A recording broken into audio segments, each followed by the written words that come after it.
I'm sorry, you guys. This is a part 2. And that was my fault. I forgot to put my camera. I forgot to turn my camera battery on the regular setting instead of the setting where the camera can fade, the battery saving, and the phone ended up cutting off, y'all. So I'm sorry about that. Okay, so now I brought the camera down. Here is the mixture. As you can see, this is what it looks like. See how it's bubbly and it looks a little foamy? So this is the most crucial part. You have to pour the mixture over the crackers and it begins to stiffen quickly, so you have to work a little fast. And this is where the spatula comes in handy.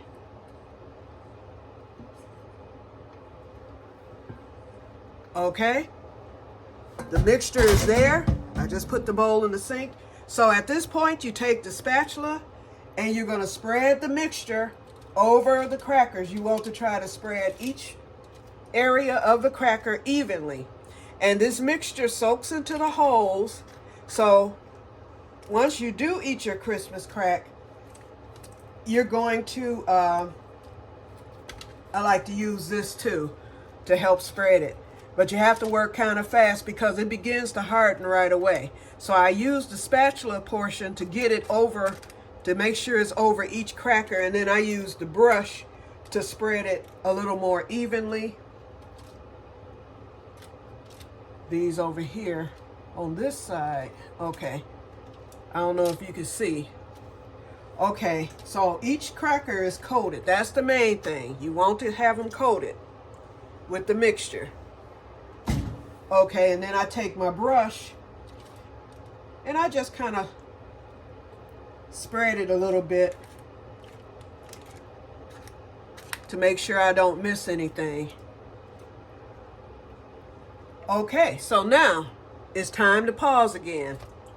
Okay, so that was the most important part, and as you can see, it came quite easy to me.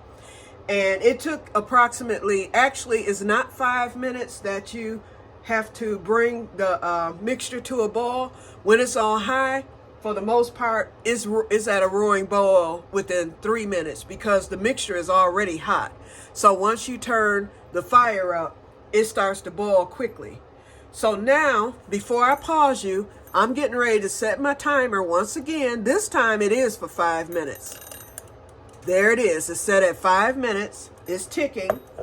And I'm going to take this and put it in the oven for approximately 5 minutes. After 5 minutes, I will bring it out of the oven, and I will, when I bring it out, then I will come back. Okay, I am back. I just took the Christmas crack mixture out of the oven, and while I was doing that, I kind of jarred it. Okay, so I just got that straightened out. Long as all the crackers aren't overlapping. Now comes the next step. We're going to, and I just washed my hands off camera. We're going to spread the chocolate chips on top of the hot mixture. I used a little bit over a cup, but the recipe calls for 1 cup, but I like it a little more chocolatey. Now, there's a shortcut that you can take, because once you put these chips on, you cannot touch them for 3 minutes, at least 3 minutes. You will know when your chocolate chips begin to melt because they will begin to turn a little shiny, and they'll start to they'll look moist. You'll know they're melting. But when you pour them on, and I didn't do that great of a job, but I'm gonna leave them here like this. In fact, I need a few more. I'm gonna go on and finish off this bag because I had just about used the whole bag anyway. Let me go on and finish this off. I don't like those bald spots on there. We'll put a few right here. Few over in this corner here. Now, although it's best to let them set to melt on their own, but let's say that your mixture begins to cool before they're completely melted, and you'll know when it's time to start spreading. If there's a few that aren't spreading as evenly, or if the chocolate chips seem a little thick, you can pop it right back in the oven for maybe 1 to 2 minutes just to get that chocolate to start melting. And then you can continue. Just take it right out after about a minute.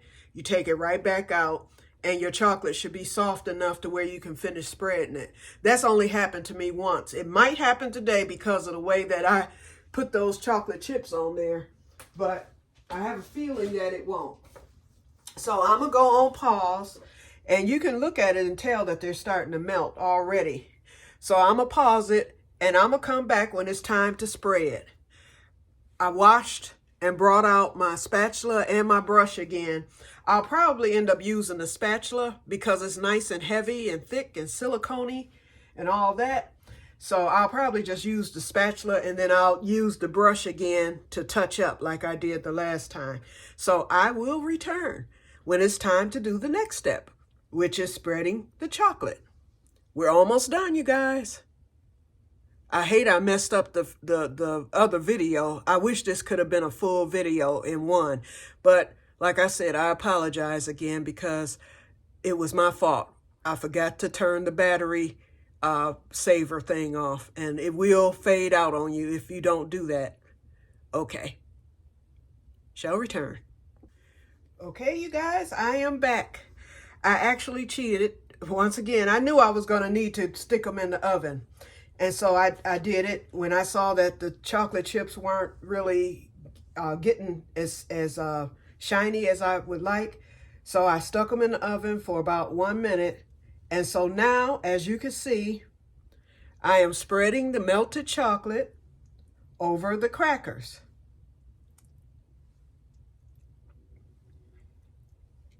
And it's the perfect consistency.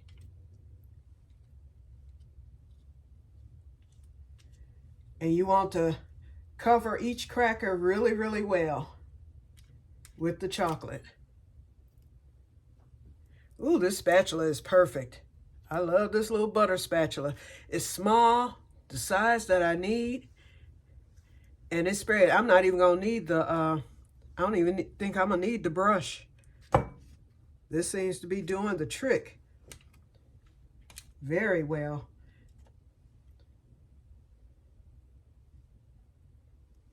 If I use the brush for anything, it'll be to thin it a little bit, because the chocolate, I ended up using that whole bag because it was just a little in there, maybe 1/3 of a cup left. But this seems to be too much. Okay, let me move this down so you can at least see the whole thing. Oops. Okay. And you want to have a mitt or some kind of towel handy if you're touching the pan because it's still hot. Okay, now it is done. So now this is what you do. Whatever toppings you like, I mean, you could put anything on there. People have used M&Ms. People have used all kinds of stuff. I usually go with the cashews, and I hate that I wasn't able to get any because that's my favorite nut, but I can deal with the pecans. Okay, so now this is the time, and this is the second to the final step. You take your pecans and you sprinkle them over the top, or whatever toppings you're going to use. You're going to use them, and take them and sprinkle them over the top. Some people go with graham cracker crumbs, and you can use as many toppings as you want, whatever you like. You can add to it. I just use the nuts, and that's it. That's enough for me. Okay. And I ended up using this whole darn bag. But that's okay. It's enough. Alrighty, that's it. Okay, now,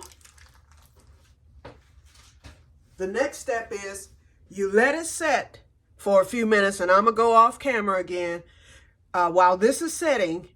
And what you're letting it set for is to cool off. You want the rims of your pan to cool off. After it cools off, then I will put it in the refrigerator. And you are to leave it in the refrigerator for at least 2 hours. You want it to chill and you want it to set, because it's going to be like a toffee once it's over and done with. The chocolate, the caramel, all that will melt, is already melted into the cracker, but then the coolness from the refrigerator is going to solidify it like a candy. That's why it's important to have that tin foil at the bottom, so that at the end, the last step is I will be removing it from the refrigerator, and then you crack it up. That's why it's called Christmas crack. And so I have a bowl here, one of my favorites, and this is what it will go into. So once I crack it up, after it's nice and cool, you will see me. I'll come back to do that and demonstrate, and I'll crack it up, put it in the bowl, put the top on, and then usually I refrigerate my Christmas crack because I like it cold. Okay, so I'm going to get off of here. I'm going to tidy up here in the kitchen while this is cooling off, and then I'm going to put it in the refrigerator. And when you see me again, I will have taken it out of the refrigerator, and we will start the final process of making Christmas crack. Shall return.